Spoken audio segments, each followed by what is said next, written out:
Kalimata online centre আপনাদের স্বাগত জানাই। আজকে আমরা দেখে নেব যে মান্ডিতে কীভাবে ধান বুকিং করতে হয়। প্রথমে আমরা ইপেরি যে ওয়েবসাইট আছে অফিসিয়াল ওয়েবসাইটে চলে যাব। সেখান থেকে আমরা সেলফ শিডিউল অপশানে ক্লিক করব এবং রেজিস্ট্রেশন নাম্বার দিয়ে আমরা ধান পেডি প্রকুরমেন্টে যে আছে সেটা বুক করব। এখানে আমাদের রেজিস্ট্রেশন নাম্বারটা টাইপ করে নিতে হবে এবং আধার কার্ড বা আপনার ভোটার কার্ড দিয়েও আপনারা এটা বুক করতে পারেন। আপনাদের যেটা কাছে থাকবে সেটা দিয়ে বুক করবেন।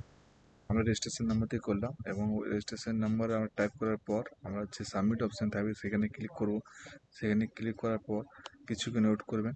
ওয়েট করার পর আপনাদের কাছে একটা ওটিপি চলে যাবে, ঠিক আছে? সেই ওটিপিটি আপনারা এখানে নির্ভুলভাবে এন্টার করবেন। নির্ভুলভাবে এন্টার করার পর আপনারা ভ্যালিডিটির যে অপশানে ভ্যালিডিটি ওটিপি আছে সেই অপশানে আপনাদের করে নিতে হবে। এখন একটু ওয়েবসাইটে দেখার জন্য একটু স্লো চলছে।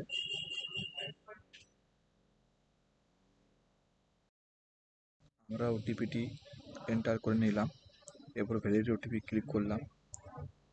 এখান থেকে আমরা যখন প্রোডাক্টটাকে ক্লোজ করবো, আমরা যে ব্লক সে ব্লক চুজ করবো এবং প্রকুরমেন্ট সেন্টারটা আমরা এখান থেকে চুজ করে নেবো যেখানে আমরা ধানটা আসলে দেবো এবং প্রকুরমেন্ট ভেন্যু যে অ্যাড্রেস সেটা চুজ করে নেব।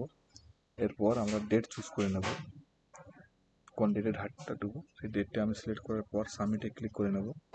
ক্লিক করার পর আমরা এখানে অ্যাড্রেসটা আমরা যে ব্যাংকের অ্যাকাউন্টে থাকবে সেটা সিম্পল মিলিয়ে নেবেন এবং নেক্সট করে দেবেন এবং যত আপনার ধানের আছে সেই ধানটা আপনার এন্ট্রি করবেন।